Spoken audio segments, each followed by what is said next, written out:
Yes, hello. Magandang araw na naman sa inyong lahat mga kapatid at welcome na naman sa aking munting channel. Sa bidyong ito mga kapatid ay mayroon po kong ituturo sa inyo na isa na naman pong karunungan. At ang karunungan pong ito mga kapatid ay para kung ikaw ay tututukan ng baril, hindi po makakaputok ang baril. Pero bago ang lahat, kung ngayon ka palang napadaan sa ating munting channel ay mag-subscribe ka na at pindutin ang inyong notification bell. Ang ituturo ko po sa inyo ngayon na orasyon sa bidyong ito mga kapatid ay magaling po upang hindi makaputok ang baril kapag ito'y itinutok sa inyo. Pero pinapaalala ko lang po sa inyo mga kapatid na kapag hawak po ninyo at gamit ang orasyon na ito ay huwag pong magsabi o huwag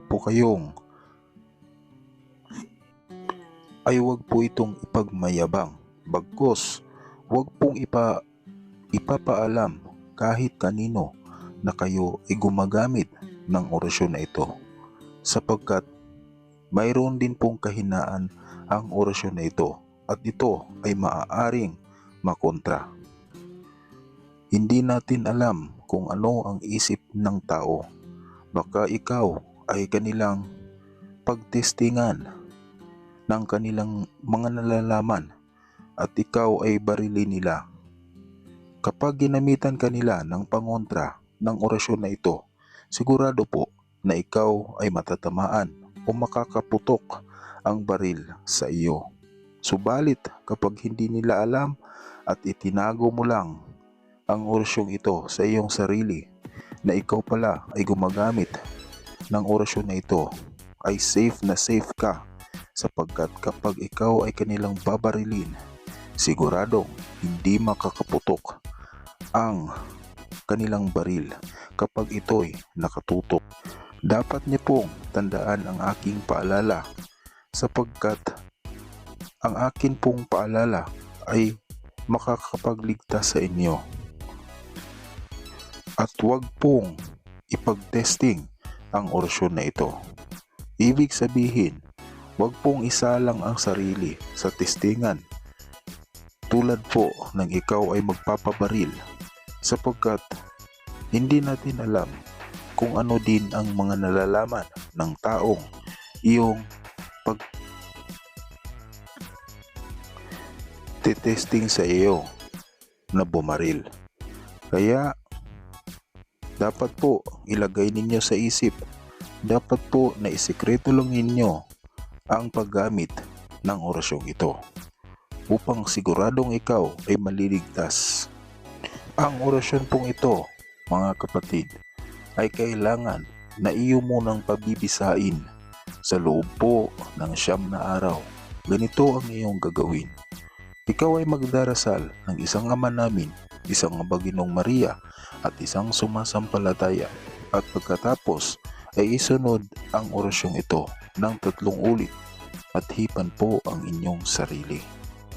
At kapag ito naman ay iyong gagamitin, ang iyong gagawin ay ibubulong mo ito sa tubig at iyong iinumin.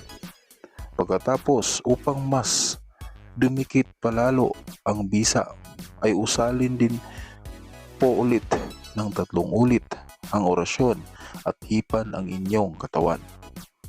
Sa ganyang pamamaraan ay mapapagana po ninyo o kakapit po sa iyong katawan ang bisa nito.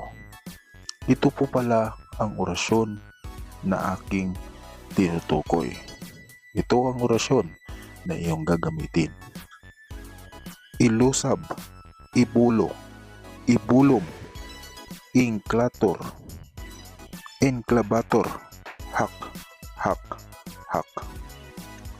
Yan po ang orasyon na iyong gagamitin mga kapatid. Sana po ay tandaan po ninyo ang aking paalala, sapagkat ang ganitong klaseng mga orasyon po ay talagang makakapagligtas sa atin. Subalit, ito po ay mayroong maraming kahinaan. ito po ay pwedeng makontra ng mga taong mayroong alam. Hindi ko na lang po sasabihin sa inyo kung ano ang pangontra ng orasyong ito. Subalit, may alam po akong 3 pamamaraan. Sana naman po ay makatulong po sa inyo ang orasyong ibinahagi ko ngayon upang ikaw ay maligtas laban sa iyong mga kaaway at sa mga taong nantitiplang mayroong masamang balak sa inyo. Salamat po mga kapatid. Paki-share po ng video ito at paki-like. Salamat.